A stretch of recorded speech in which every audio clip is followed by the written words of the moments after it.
It's We are live. Good evening, everybody, and welcome to this event that has been organized by the Ahmedabad Book Club and the Karma Foundation.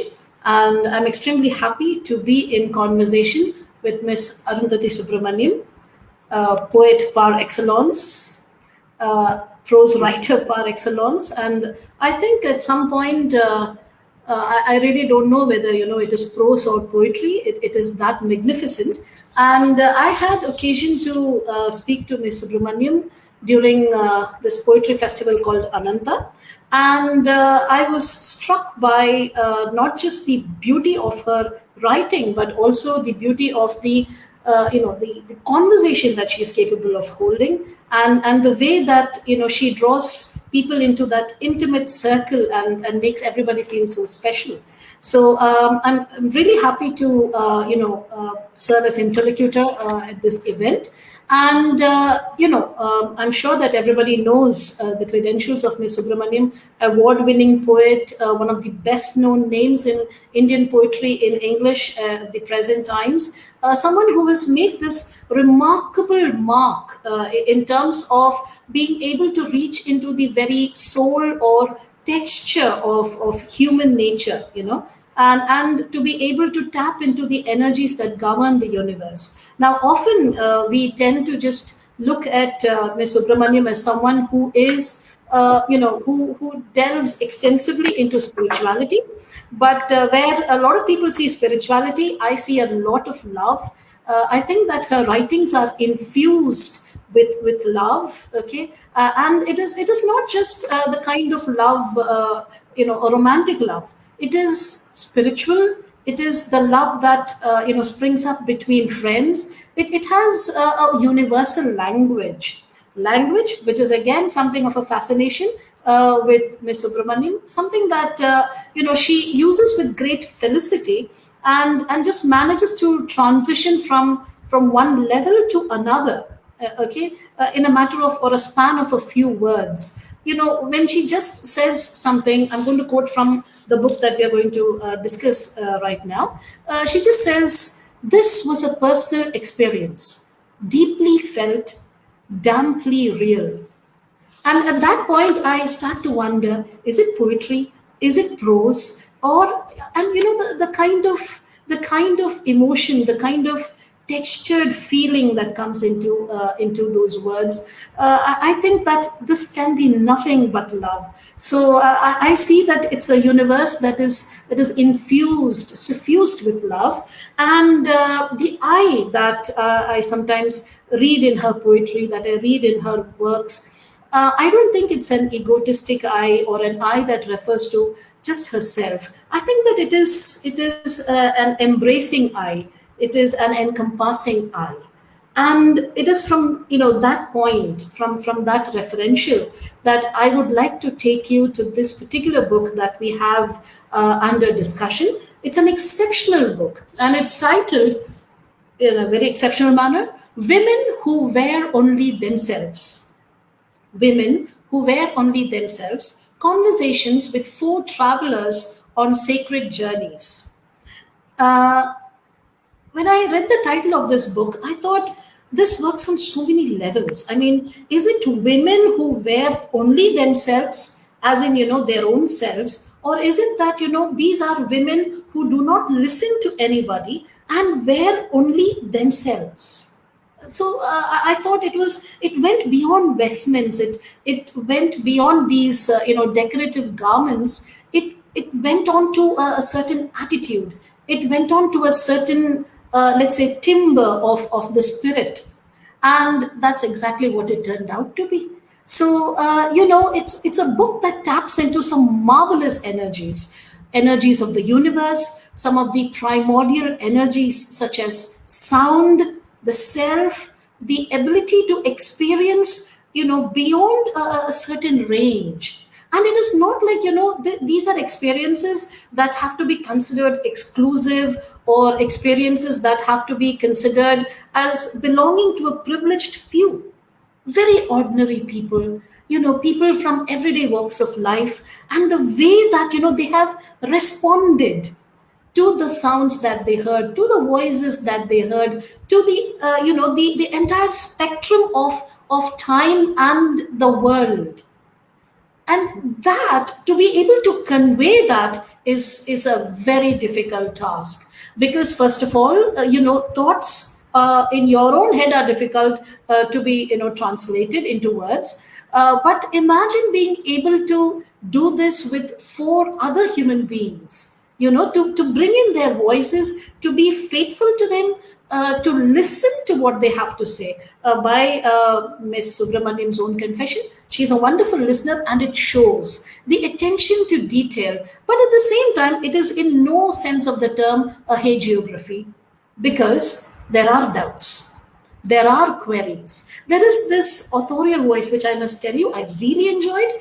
There is this authorial voice that stands apart at a certain point of time, in the midst of the conversation, and says, "Oh, well, I don't think, she was pretty by any sense of imagination." Or, when it is said that possibly this was just, a young girl's sartorial rebellion. See, those infinite possibilities that can run through a human mind in the middle of a conversation, to be able to seamlessly integrate that into writings that in the preceding and succeeding paragraphs talk about some of the deepest spiritual experiences, and still not make it jarring. I think that's divine. You have to be gifted with that kind of ability. And so personally, I was very delighted, to read this particular book, because when we were talking during Ananta, I think the last book that had come out of yours was Love Without a Story. And at that point of time, I was thinking, so where are we going to go next? How is it going to be? And, then this book arrived, which made me instantly go back to Love Without a Story. And I looked at the last poem in that collection, and I realized that, like life, this is a continuum. That what you ended with over there, you have just beautifully picked up over here, and you have gone on with it. And, I would like to mention that I feel personally that this book was one that had been, in the process of being written for decades, if I may say so, because I think you mentioned your college days, right? Yes, from that time, there was material being gathered. But what was obvious about it was in the Pilgrims anthology, the book of yours. I was looking at the introduction, and I realized that there are definitive overtures. There are absolutely those clues that are there in place, and one has to be able to just see them. One has to perceive, and I think that mirrors those odd Easter eggs that the universe places in our laps once in a while, that you need to take the effort to go and look at. So just let me read a section from there. This is from the introduction to the Pilgrims Anthology. I'm aware that our experience of the sacred cannot exist anywhere outside of us, but I'm also given to traveling intermittently in quest of it. At times, I have been a vulgar tourist, taking off pilgrim destinations and encounters with holy men and women in my head with near imperial glee. Okay, and it is somewhere in a situation like this that, actually speaking, women who wear only themselves begins, right? All those temple visits that you were making at Kanchipuram at that point of time, and then that chance encounter that you made with Annapurani Mata, right? So I was thinking that somewhere something here is definitely ordained. And one more segment, let me just pick up.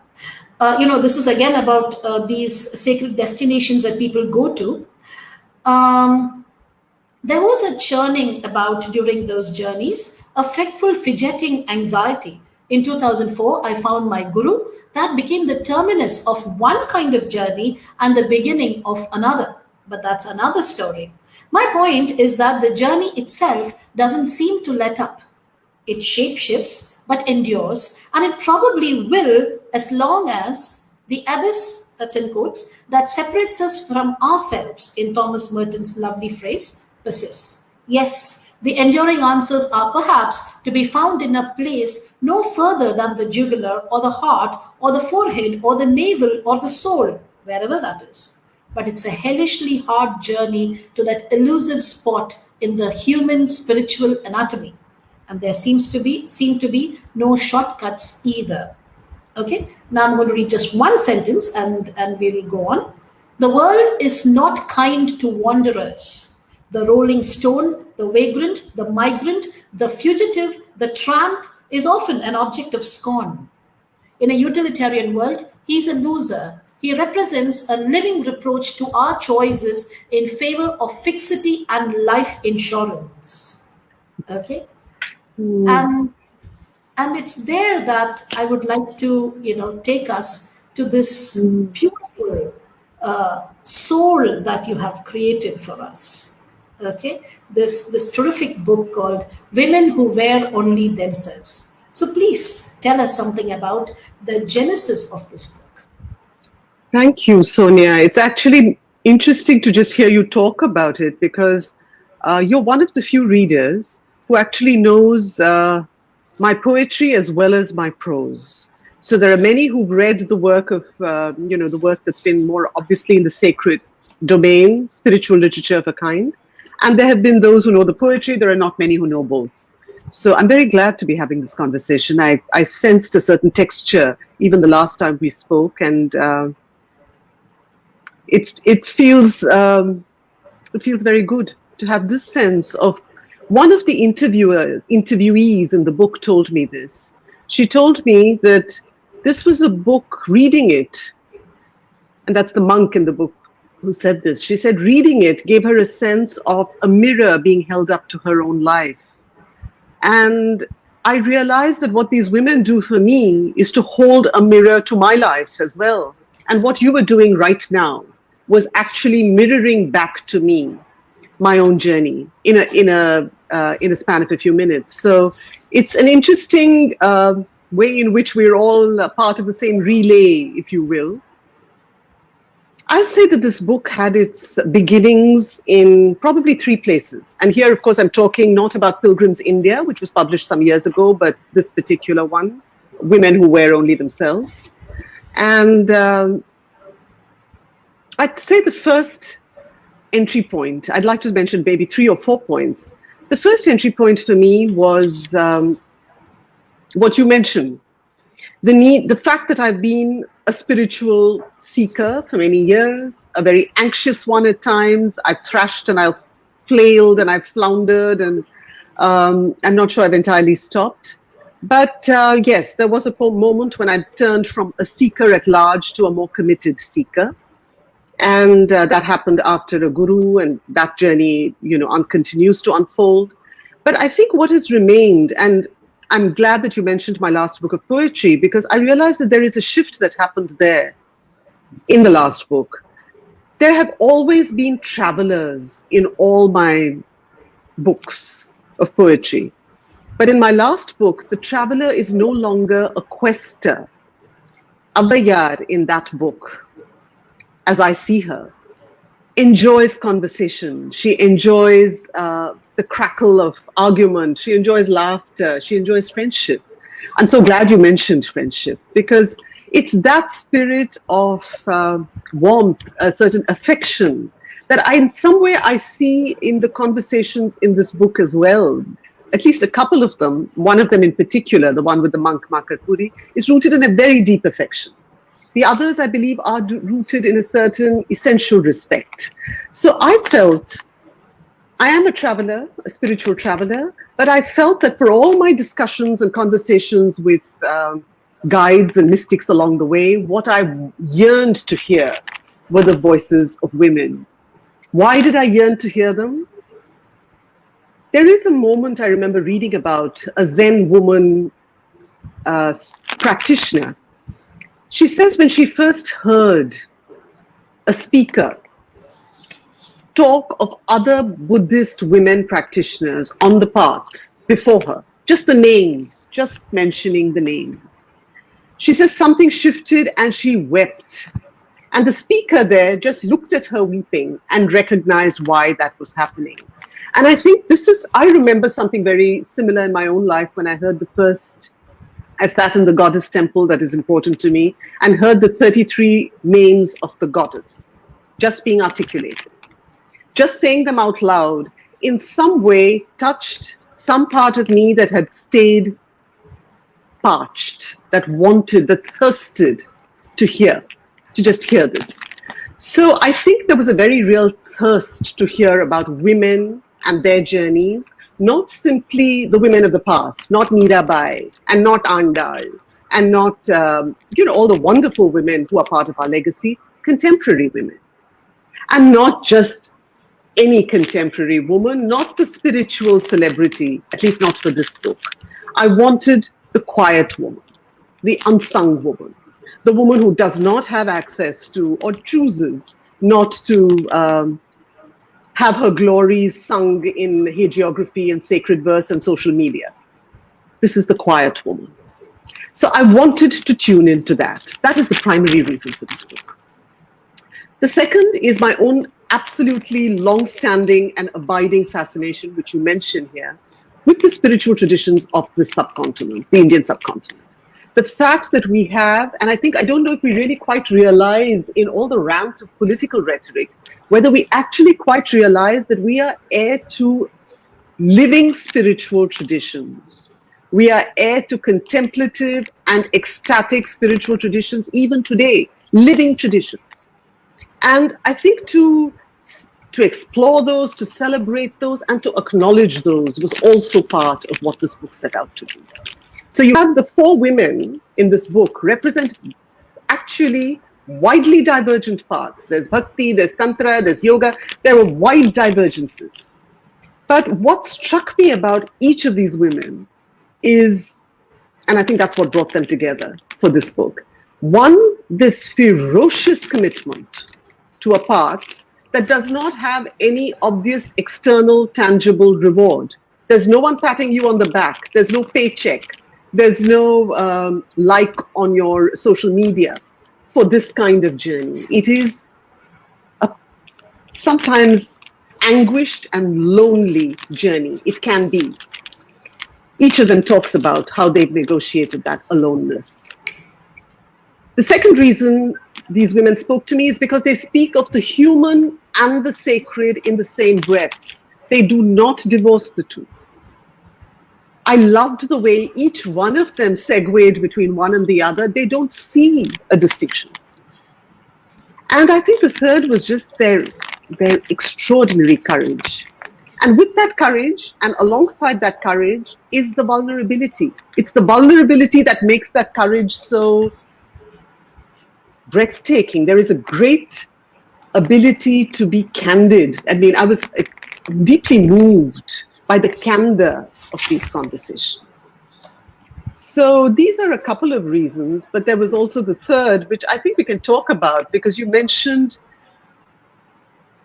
university, my own university years, and readings of that time. And just before we started this conversation, you mentioned the feminist theologian that I talk about in this book, a woman who says, this is Valerie Saving-Goldstein, who says that if the spiritual journey for men often has the obstacle for men is often arrogance or pride or ego or hubris, for women it is often dependence on others for their self-definition. And when I read this in college, it struck me very deeply. And I realized that there was a deep truth here I have to acknowledge. We are constantly being surrounded by, I was reading the books I was reading at that time spoke of transcendence all the time, and I was drawn to them. And I don't want to poo-poo that, but I began to ask myself, what is the value of this transcendence if we are being asked to give up an identity that we've never really owned? If we are being asked to surrender a self that we never really valued? What does this mean? Are we overusing certain words, especially words like surrender and submission, which I think are enjoined in many spiritual traditions? What do these words really mean? Can we, in some sense, reinvigorate them for our times. Or perhaps choose new words altogether. I have no answers to this. These were questions I wanted to ask some of these women on their journey. I realized as I spoke to them that this was not, for any of them, a journey of self-denial. It was instead a journey of self-possession. It was about integrating themselves much more deeply than ever before. You know, the monk Markat Puri, for instance, says that this is about becoming a much better version, a much finer version of what she started out as. And I realized that each one of them, she particularly as a monk, was reminding me that this was not a path of cheerlessness, it was a path of abundance. It was a path of joyful self-possession and sovereignty. So each of these women, in some way, held up that mirror for me. A long answer to a short question. There's another one coming up. You mentioned these very interesting words like thirsty. And this was something that I also found as one of the let's say justifications, or one of the reasons that you had mentioned in your introduction with regard to the choice of these women as subjects of the book. And I realized that this is a word that you also mentioned just now in your own context. And when I was wondering, these women who are not about the pyrotechniques, who are not about the logos or the corporations or the insignias or legions of television channels and YouTube channels and so on. These quiet women who are out there, talking and holding these conversations. The subtitle of your book is Conversations with 4 Travelers on Sacred Journeys. Is it really 4 or 5? It's a good question, and I think there is a 5th who's implicit in this book, and she probably appears periodically to observe and to share an observation or to offer a possible perspectives on what is being said. Right now, she's not ready to write her own journey. Maybe she will someday. I've actually said most of what I feel I've needed to say, Sonya, about my own journey in the poetry. At some point, perhaps I will be inclined to write about it in prose, but not yet. And I'm not even sure it's necessary. I feel that much of it has been said in the poetry and hopefully will continue to be said. But I must also say that, I realize as you spoke, because you were talking about the connections between my poetry and my prose, and my most recent book of poetry, When Love Without a Story, it speaks of friendship, and it speaks of conversation, making room for conversation. And I realized that this has been an abiding preoccupation too. Conversation, which is not just about what you're saying. It is really about listening. I've often said that, if there is really one art that we are in danger of losing, it is the art of listening. This is a very real malaise of our times. I really do believe this. It's quite extraordinary, the inability to listen, the inability to simply be present at a conversation or just at anything without consulting a cell phone or, attention has just never been as fragmented as it is today. So I think it is for me about listening to and about acknowledging the importance of that. So I'm present. You're right about that. I'm present here, perhaps. And as a listener who hopefully helps open some doors, some windows on how these women might be better perceived with greater clarity. And much of my work, I think, has really been about, and this is something I grew very aware of during the pandemic, Sonya. I realized that much of the work is really about realizing that what most people want is the simple act of attention. And I don't mean pandering to people. That's not what I'm saying. I'm saying attentiveness. Just something as simple as that. And even the work as an editor for poets, in terms of poetry, has really been about offering the simple act of attention. That's the best way to honor anyone, any human being. So I hope that in some way, that part of who I am is part of the book too. The listener, the attentive and respectful and hopefully spirited listener. Oh yes, absolutely spirited listener. Like I mentioned, those interjections were not just entertaining, they were very logical. And it also helped the reader maintain that, very decent amount of skepticism. And it's that which, kind of helps maintain the level of acidity of the book. Otherwise, I'm glad you mentioned that. I'm glad you mentioned that because what is important to me in this is spine. It is not about becoming some kind of puddle of, being on a path is not about uncritical obedience. It is about spirited listening. It is about spirited response to uncertainty. It's not about substituting uncertainty with a set of certainties and to say this is the truth. That is not a spiritual journey. A spiritual journey is about spine. It's not about servitude. It's not about blind submission. It's about listening respectfully, but never giving up on a spirit of inquiry. Never. That you mentioned spine is quite interesting because I think that has a mention in your book as well. Women who are willing to bend but not break, who have not allowed their spines to ossify. And Yes. and I think that is what has helped them, endure and Yes. and come this far. So, Yes.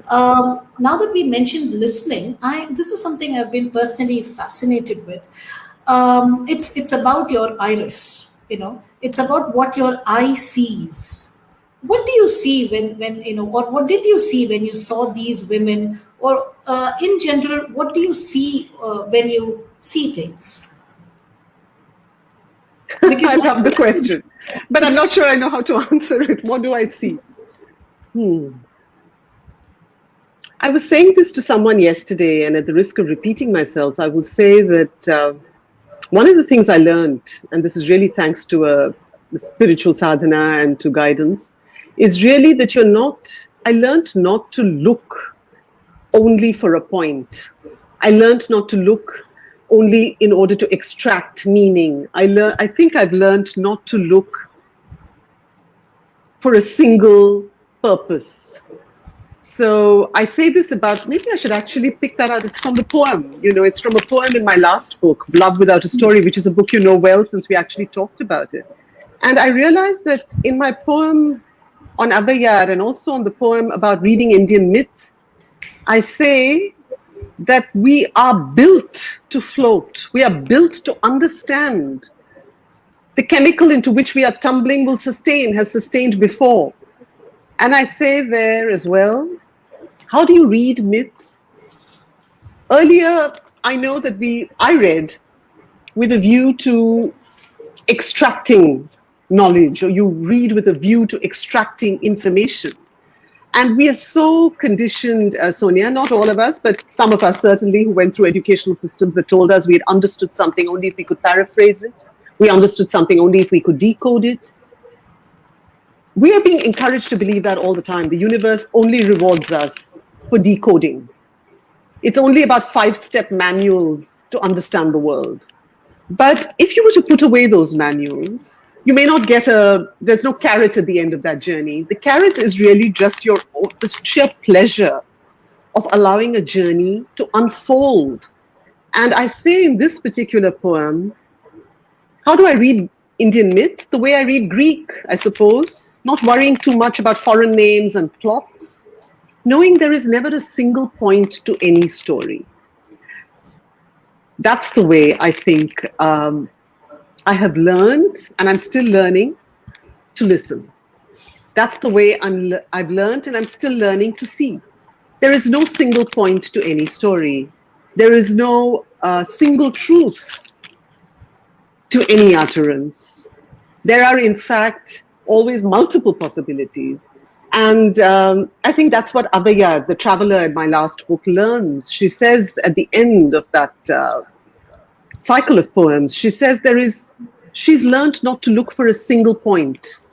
She says there's just a shared fruit, there's laughter, there's no sadly or happily ever after. She's on a journey. She enjoys conversation. She enjoys the warmth of friendship. She enjoys laughter.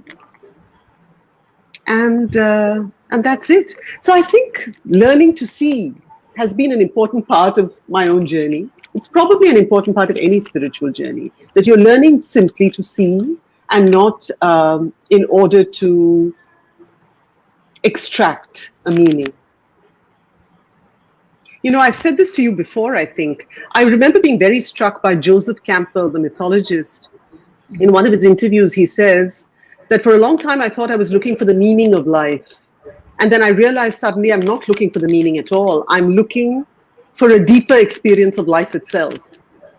And that line again stayed with me because I think it touches something that we are all somewhat aware of, but we forget. We keep feeling we ought to be looking for the meaning out there, when actually we're just looking for, think of all the moments that have been transformative in your life or beautiful in your life. They've just been about being intensely present in moments of great love, moments of great pain, perhaps, unfortunately, but that too.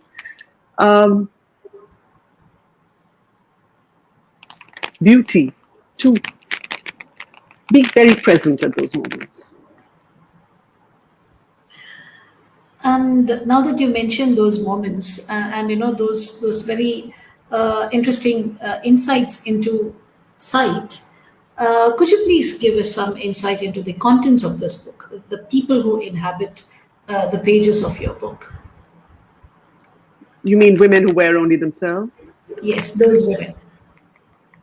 There are 4 women, as you know. There are 4 women. There is this naked woman mystic whom I chanced upon once outside Kanchipuram with a bunch of fellow travelers. And I was reluctant to meet her because I thought she just seemed, at the time I didn't even know she was a naked mystic. I just thought she seemed decidedly odd in the little that I'd seen of her on YouTube. But we went, and it was one of those riveting encounters for many reasons, as I talk about in the book. But for one, because of the way she inhabited her body. I remember entering that room and seeing this resplendent naked figure who seemed, on the one hand, to wear her body with this kind of pride and breathtaking vulnerability. And at other times, she seemed to wear that body almost as a casual afterthought. You know, it was just almost draped around herself like, like a garment she'd happened to wear that day. So she was, for me, a riveting figure, flamboyant figure, riveting figure. And sometimes I don't even know, as I say, what the spiritual attainments of these people are. I'm just grateful that they exist, that they are there, offering a counterpoint to our lives in so many ways, parallel ways of being even today. There is the naked woman mystic. There is another yogini who tunes into the yoga of sound and who is guided by primordial sound. She is a woman who became a guru without ever being a seeker. And even now, she's a somewhat reluctant spiritual guide. And I love that quality about her, that the ability to share doubt, the ability to share with great unvarnished honesty her life journey. She even talked about the time when she was a young child guide, turned into a guru, really, at that time against her will. And she said she would often entertain those people, the people who came to see her to consult her as a spiritual guru. She said she would often entertain those whom she knew had chocolates in their bags. So I loved those moments. She said I was called Kit Kat Swami by some of them because those were the ones as a child that I wanted to meet first. So there are wonderful humorous moments for me in the ways in which these women talk about themselves too. And the third is a woman who was an academic, Marxist feminist academic, who had this catastrophic spiritual initiation when her car rammed into a Pepsi truck, and she was plunged into a new life altogether. There was a brain injury, and that brain injury plunged her into what she calls a new neighborhood. And that's when the sacred began to come alive for her. And she says she's looking even now for language. That ability to speak of this Marxist feminist background and her sacred, and the sacred world in which she now finds herself, and her need to find a language for both, this I found resonated deeply with me, because in many ways my own life has been about looking for language in somewhat different circumstances. And the final portrait is the portrait of a monk. So I wanted a woman there who is on a much more structured spiritual path, but who finds her freedom. It is not a regimented path. She finds her freedom in that journey. And she's spirited, and as I said earlier, it's a life of abundance that she seems to represent, and a life of commitment. And she reminds us that bhakti, or devotion, is not about blind surrender. It is about commitment, essentially a commitment to an inner journey. It's not about surrender to some external personality at all. So I think in all these, these are just four fascinating women. I often say, I was saying this to someone yesterday too, just read them as portraits of interesting people. You don't have to be convinced of their spiritual prowess at all. Just read them as portraits of people, human beings. But then I'd also say I learned a great deal from each of these conversations. So maybe it's something different that you took away, Sonya. I think it's probably different for different people. But for me, the way in which Amma wore her body, the very first mystic I talk about, the way she wore her body, and the way she offers us this moment, I will never forget. She says her guru, and this is another interesting fact, the fact that her guru has been long gone for many centuries, but she has a very real relationship with him. In her scheme of things, it's very real, very now, very immediate. And she says in her conversation with him, she once went and told him, the whole world calls me insane. They call me insane for so many reasons, and I've cast everything aside, my family, my clothes, everything. And they call me lunatic. What do I do? She complains to him. And he says to her, the whole world pursues many goals, many confused goals. There's money, there's power, there's wealth, there's attachment of all kinds. And you pursue just one. You pursue only the inner journey. Who is promiscuous here? Who is insane here? That was one of those moments when the mirror was very clearly turned in my direction, and I think hopefully in the reader's direction too. The second moment that stayed with me in the case of the Nada Yogini I speak of, the Yogini, she says that I've learned when I'm confronted, and I think many people will know this, many women will know this, but perhaps everyone. She says, when I'm confronted by a male intellectual establishment that asks me, what are your credentials? And that calls me an imposter, that calls me a fraud. We're hearing this all the time. People are being called frauds and imposters and posers all the time. She says, I've learned to simply say, would you like a cup of tea or coffee? It's not my business to satisfy everybody. She says that, and that moment again gave me pause.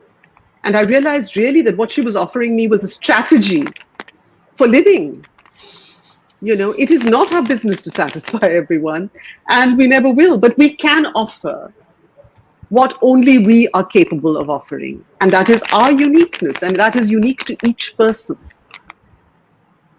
The third moment that stayed with me was the contemplative writer who tells me that she's still looking for language, a way to marry her experience of brain injury with this new realization of the sacred, her spiritual awakening, and who sees no real dichotomy between the two. She's still looking for language, and she's able to admit to that quest. And finally, there is Makatpuri, the monk, who tells me that, among many things, she talks of being in silence for 3 years. Now, what does that kind of journey even mean? I think just to know that that these journeys have happened in our times. I think it just helps to know that these extraordinary, quiet acts of heroism are being undertaken even as we speak. She talks of that journey too. So, do you know, many years ago, when I first read the autobiography of a yogi, Paramahansa Yogananda's book, I realized that, he talks beautifully of his relationship with his guru, and, there's a great deal of richness in that text. But what stayed with me were all the portraits of the people he'd met along the way. They are cameos. They are not protagonists of the book. They are cameos. But each of those cameos, just to know that these figures existed, what a difference it made. It made to my life to read that and to know that those existed. I believe seekers everywhere are just thirsty for stories like that. And as I said here, I do feel that there is a particular thirst that women seekers have, to know that there were other women on the path before them, and that are in the path that is still being lived out. So I think that was also one of the reasons for the book. But the cameo is an idea that stays with me. Since we're talking, also I'm talking to someone who's enjoyed and who has made a deep commitment to literature. Let me also say, you remember Rosencrantz and Guildenstern Are Dead, the Tom Stoppard play. To bring two cameos in an immortal play like Hamlet and bring them center stage and focus on them. That, in a small way, in the spiritual domain, is what this book tries to do. That's true. And like you mentioned, as far as I'm concerned, this book was a transformative experience. Because, there is this in the account with Annapurani Amma, where it's mentioned varieties of insanities. Yeah. In the context of, what you were talking about, there's this striking phrase, varieties of insanities. Yeah. And the kind of efforts people take to race towards those. And I realized that there are these messages, my takeaways were that there are these messages that are encoded within these for everybody. So the idea that, it's all right to pursue your brand of let's say, free-spiritedness, or to be able to just think independently, it's okay. It's varieties of insanities. And but the refusal to people please, or to understand that it is not possible to attain those levels of universal satisfaction, and to be okay with it, to make your peace with that, with a smile. And in case of Lata Mani, the analogy of the redwood tree, something that stays. I would like you to delve into that in a short while.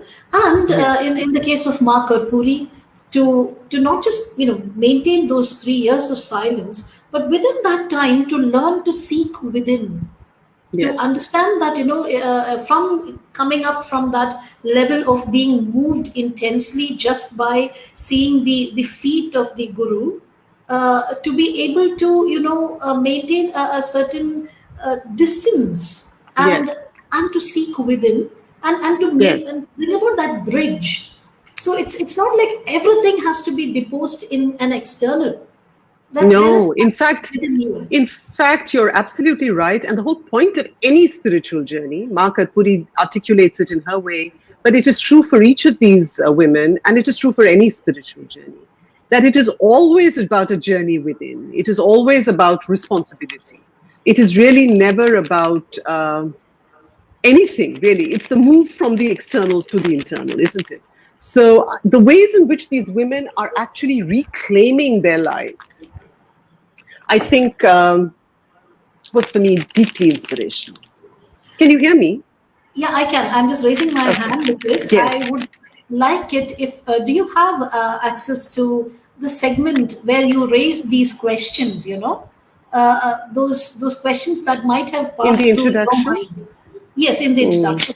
So could you just read a small segment? Sure, I could.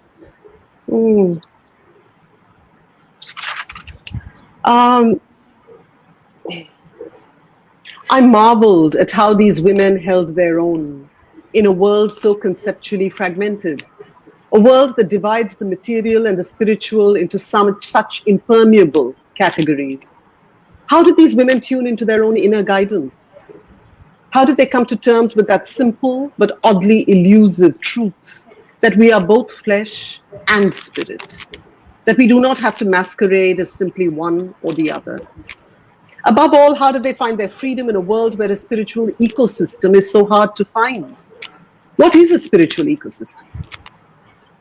One where spiritual seekers aren't apologetic about who they are, where they are encouraged to explore, to question fearlessly, where they are not bullied by purveyors of faith into conclusion, and where they are not bullied by votaries of reason into a knee-jerk scorn for anything beyond the ken of their rational minds. One in which the inner journey is not seen as escapist, but as enriching, both for the seeker and the world that she inhabits.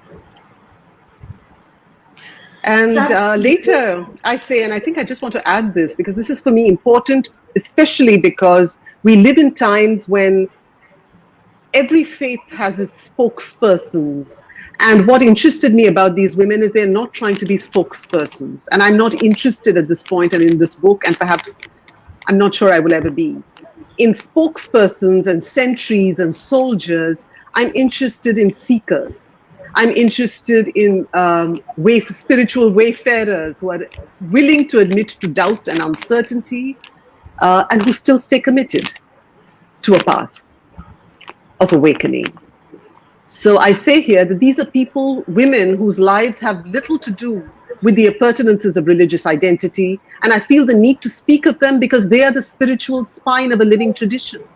They do not have recourse to public relations agents. They do not have recourse to marketing managers. Instead, they're unlikely to seek them.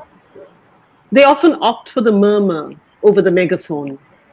They choose to drop their voices rather than outshout the din. They manage, through the din of social media, through the rant of political rhetoric of every hue, to be themselves.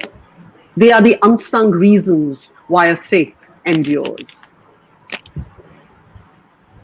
A faith would be a heap of bones without this volcanic inner core. Thank you for those lines. They were one of my favorite, paragraphs from your book. No, I think I actually love the entire book, so I'm not going to pick and choose. But, right now when you mentioned it, these are portraits of women who are intensely alive, but like you mentioned, don't make a song and dance of it. No. Rather like a tree. And so, I may not have mentioned this earlier, but this particular book has segments of poetry interspersed, between these portraits. And I think that each of those are, ideas that help to lead on to these portraits. So it was, like I mentioned earlier, with Lata Mani and the Redwood Tree. I was particularly struck by the poem that preceded it, the one called The Tree. Yes. Would you be kind enough to read that to us, please? And if you would be nice to do, the concept of the redwood tree as Miss Mani talks about. She has a beautiful line where she talks of her own conversation with the goddess. This is, she has her own very deep connection with the notion of the divine feminine. And I asked her, what is, when she moves from India to the US, I asked her, how are you going to make this transition? And she says, the goddess told me, she suggested, I love the idea that the goddess suggests.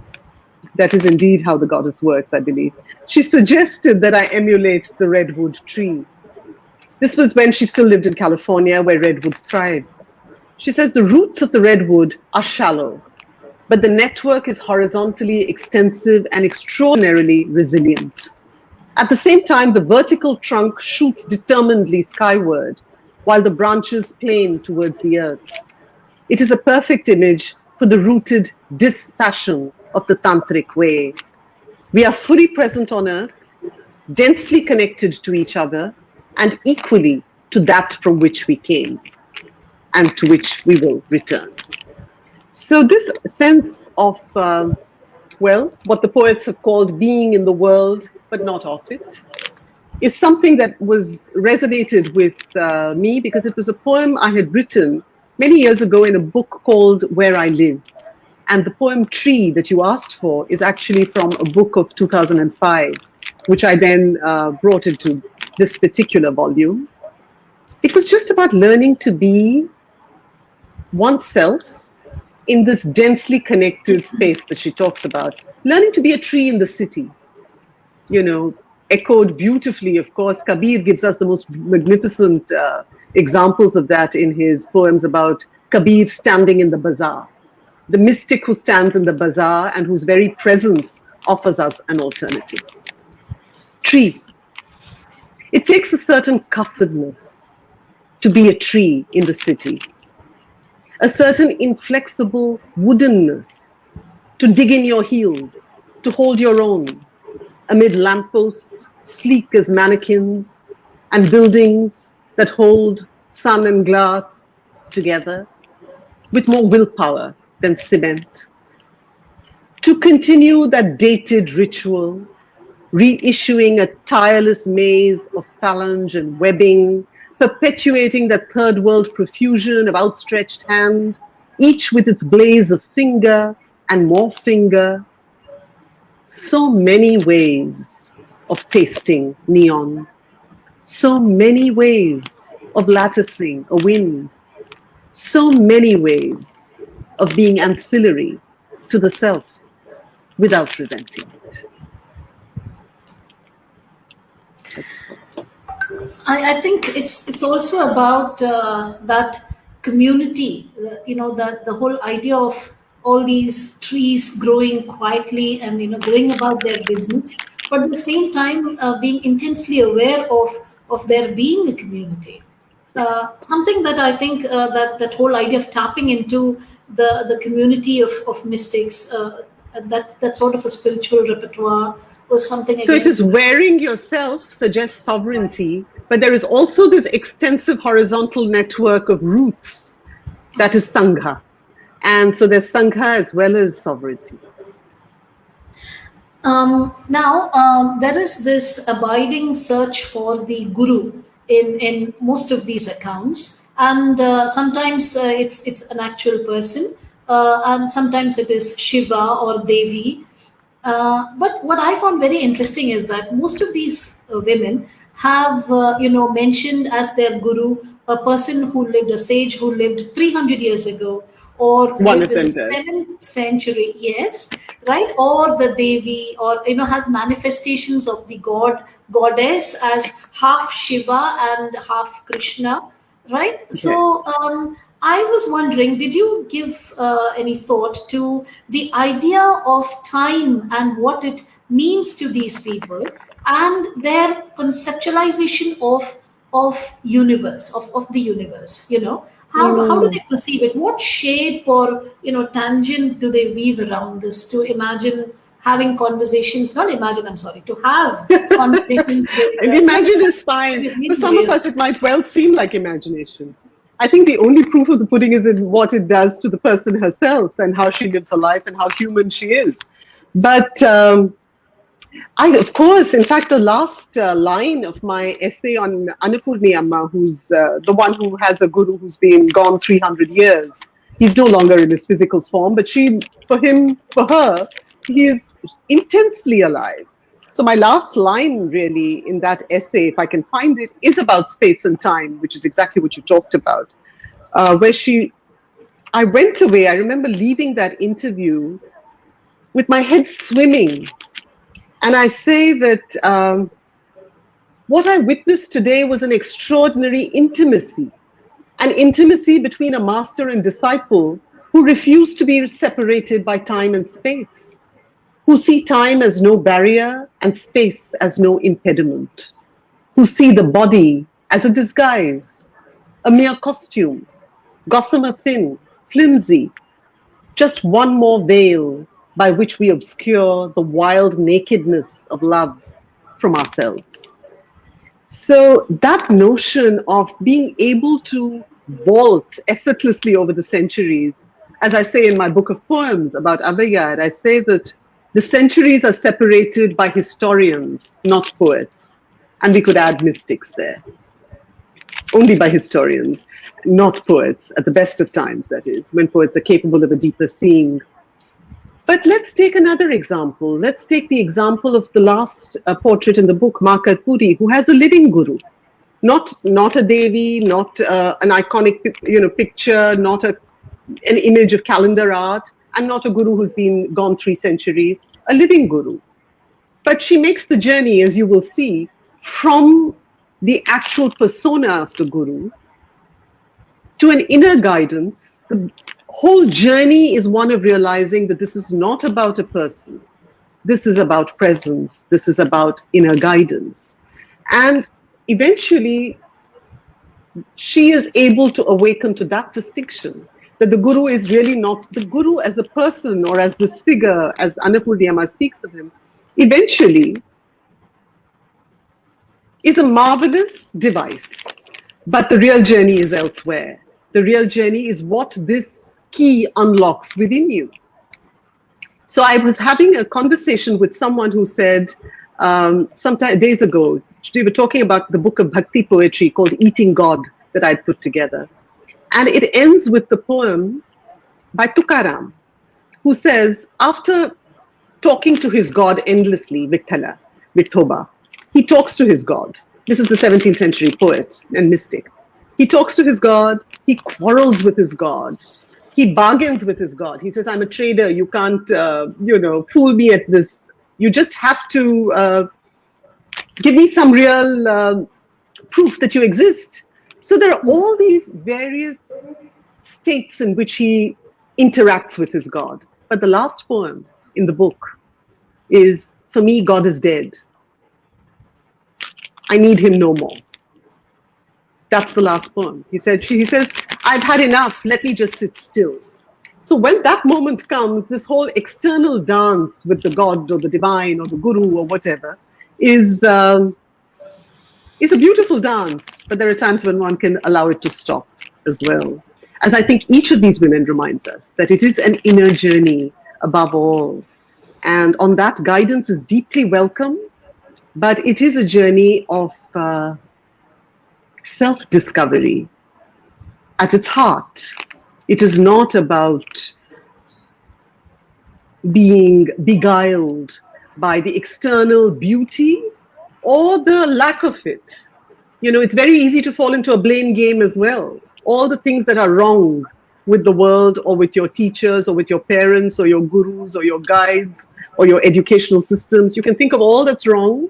Or you can live in eternal rapture at all that they've offered you. But essentially, the journey is an inward one. Absolutely, I agree with that. Now that this whole metaphor of the journey has come about, and we're talking in terms of that.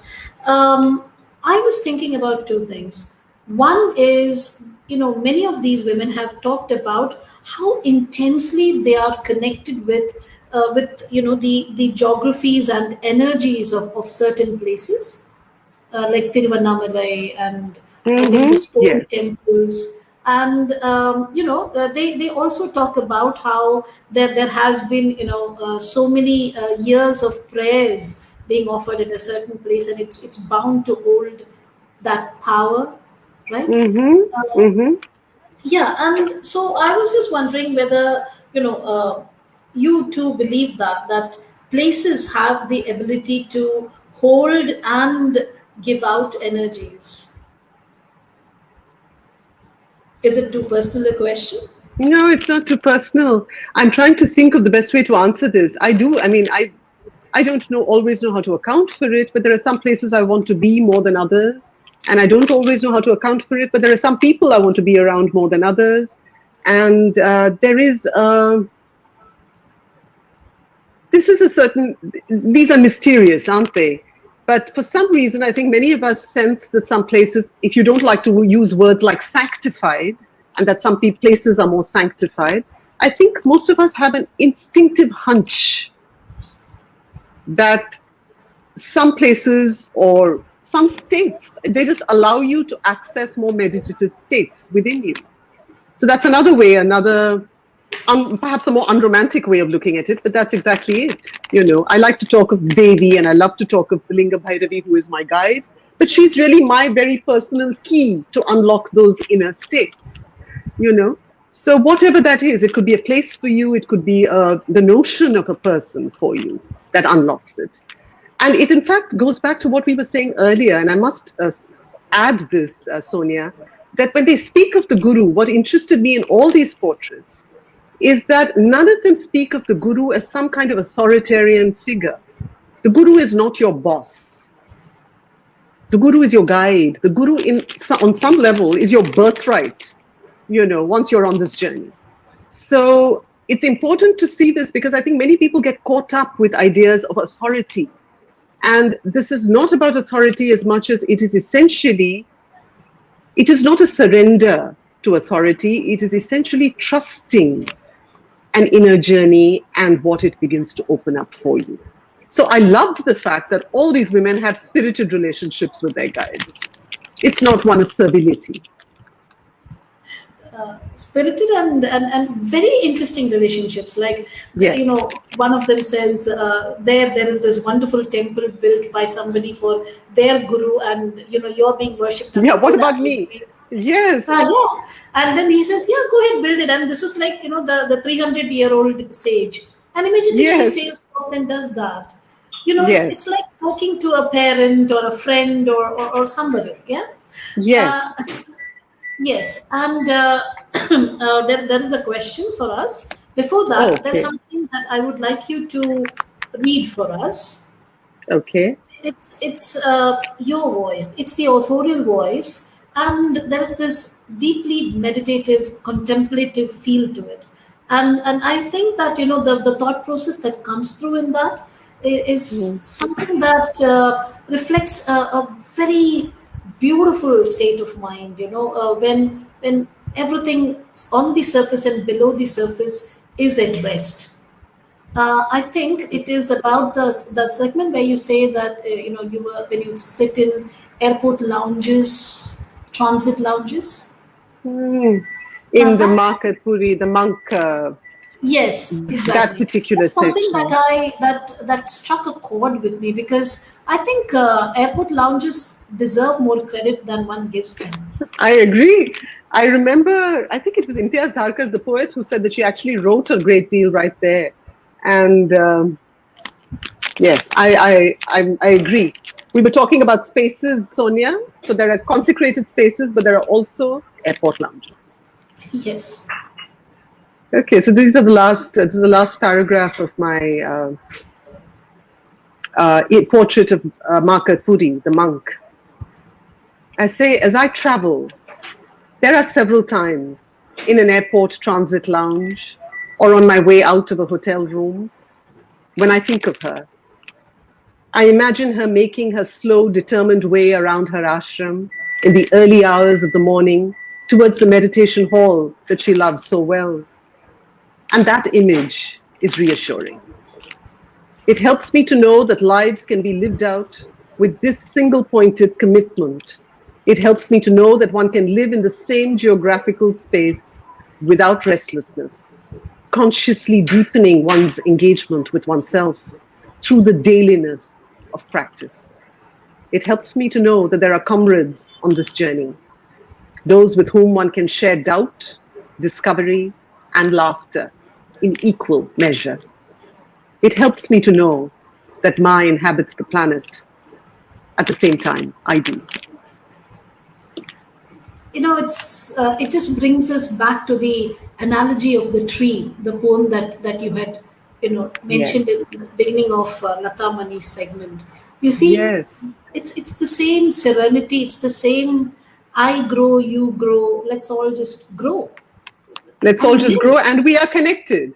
And there is that great horizontal network of roots, isn't there? So even when I'm in my transit lounge and there is this figure of the monk making her slow way towards the meditation hall, there is that connection. And I think in many ways, this was a book that hopefully, that attempted just that. That these worlds are not segregated. These worlds don't have to be fragmented. that these worlds are deeply connected. They enrich our lives and we enrich theirs in our own way. So if it can move one as a reader, even in some way, from an either or approach to life, to just celebrating the and, to celebrating connections, to celebrating simultaneity, of all these paths, all these approaches, not getting into what is superior and what is inferior, not getting into judgment, just tuning in and learning to listen. Turn the page when one doesn't want to listen anymore. Put away a book when one doesn't want to listen anymore. Switch your channel off when turn off your TV. Close down your cell phone when you don't want to listen anymore. But not to live constantly in states of foaming reactivity and judgment all the time. It's the rhizomatic connect. That's what I would say. Rhizomes, it's a good, yeah, that's a good image. I think, okay, someone is saying they need to show us questions. I think we have to probably... So we'll just take those questions quickly. Because that's something that I would like to conclude with. Yes, we have Shabnam Mirchandani.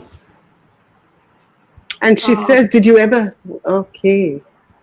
Did you have to shred language to let its meaning bleed out and for its imprisoned splendor to be released? Beauty is a radical presence, and I feel it emerges powerfully from powerfully attentive silences. Shabnam, wonderful questions. What can one say? Can I be heard? Sonya, I suddenly can't see you. Can I be heard? Okay, I'm not sure. I can't see Sonya anymore. But let me say, did I have to shred language? Absolutely. I don't think this journey is possible without, you know this, Shabnam, as a person who's been part of the Poetry Circle many years ago, that any kind of writing of poetry or any sort of, any writing is really about interrogating language. It is not about settling for ready-made language. So one of the things I had to do, and this was not always easy, is in the process of questioning or shredding language, you're also shredding yourself. And I went through a long process, and perhaps it's still underway, hopefully less painfully. But I certainly went through a process of having to shred many things about myself and the language I employed. Because essentially what you're trying to do when you write here is not use the language of slogan, not use the language of inherited certitude. You're really looking, you're trying to evolve a language that is deeply true to you and which can still, hopefully, be shared. When that happens, when you find a language that is very alive and real for you and which can still be shared, I think at that time, sometimes you feel perhaps you're in the presence of beauty.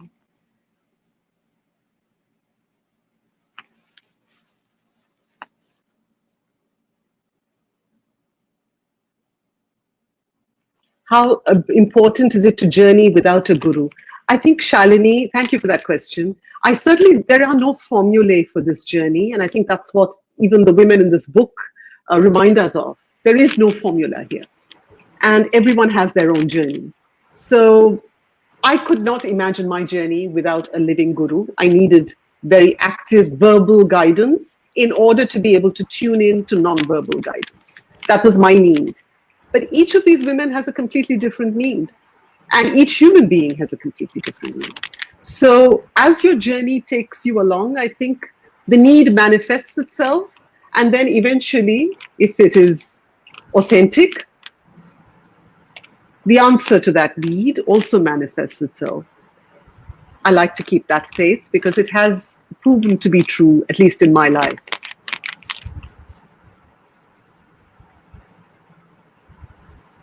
Do we have Can one journey without one at all? Possibly, absolutely. There have been those who talked about it, but it is different for each person. I had lots of ideas about myself, about how I would not be a guru type, the kind that, I do have a guru, but I think one can decide who one wants to be. You don't have to be a type. You can always decide how you want to navigate your journey.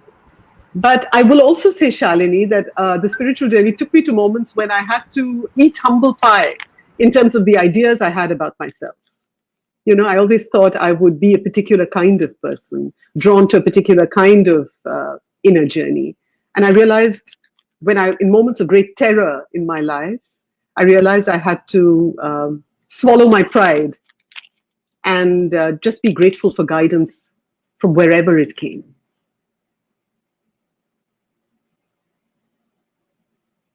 Okay, I think how can one stay committed to one's inner journey in a world riddled with discord, intolerance, social stratification, political polarization? Sudeep, we hear you. It's hard. It is hard. And there is no way, I suppose, to make an easy leap from one to the other. But I think, since we're talking about this book, I will say that each of these women has their strategy, and I think we all have to evolve ours, for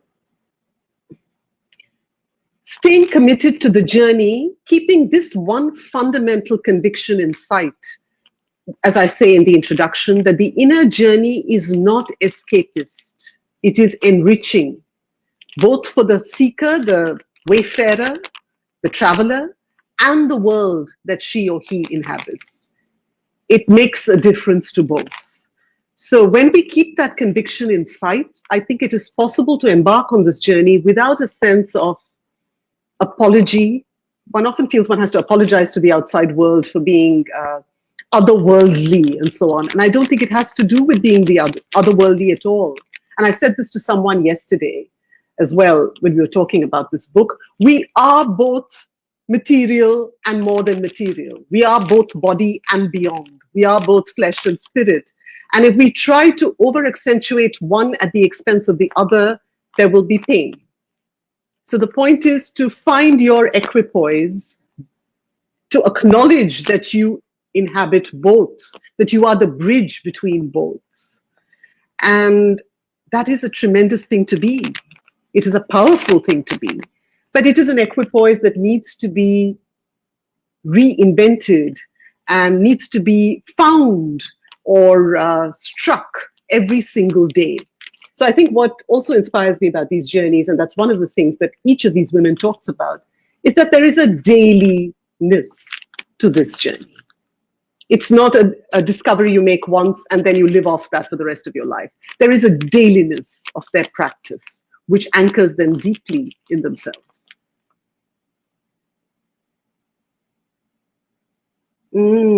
Yes, Jasmina Kumar, masks and layers, difficult to release. Yes, indeed. And which is why the metaphor of clothing is really central to this book. And yet each of these women deals with it in their own ways. There is one who chooses to strip off her clothes. There is another who makes a journey from a monk's apparel to regular secular apparel. She wears jeans on occasion, and she's still very much herself. There is another who wears a monk's robes with great pride and dignity and self-respect. So it's not about what we wear, as you know, and as you point out. It's not about what we wear as much as about how we wear it, with what consciousness, with what freedom we wear it. And I think, yes, these are difficult to release. The problem is not with the masks and the layers themselves. The problem is with how unconsciously we wear them, how unconsciously we use them to conceal the reality of ourselves from ourselves.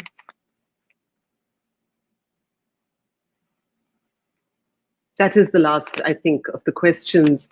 And I wish we could continue with this, but I know that we're coming to a close. So thank you, Sonya, and thank you to the Karma Foundation, the Ahmedabad Book Club for this conversation. Is there anything you'd like to say? I think Sonya is inaudible, or is it just me who can't hear her?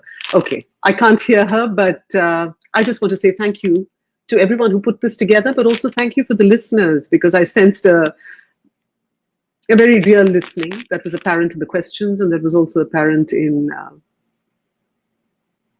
just the kind of conversation that unfolded today. Thank you for making it happen, all of you.